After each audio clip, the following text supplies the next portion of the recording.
مرج البحرين يلتقيان بينهما برزخ لا। আজকে বাহরাইনে অনেক গরম পড়তেছে, সূর্যের অনেক তাপ। আমি উপরে খেতে গেছি, ছাদের উপরে একটা ভিডিও নিলাম। দেখেন আমি অনেক গামায় গেছি, শুধু 10 মিনিট বাইরে ছিলাম।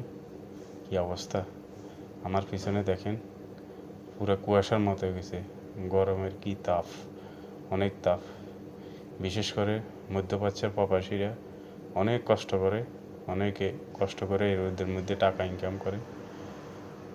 আমি ওই ভাইদেরকে বলি, যারা বাইরে কাজ করেন সতর্কতার সহিত কাজ করেন, নিজকে রক্ষা করেন, সেভ করেন। এখন রোদের অনেক তাপ, ইনশাল্লাহ ভালো থাকেন। রোদের কি তাপ, ফ্লোরে ডিমের তেল দিলে ডিমবাজি হয়ে যাবে।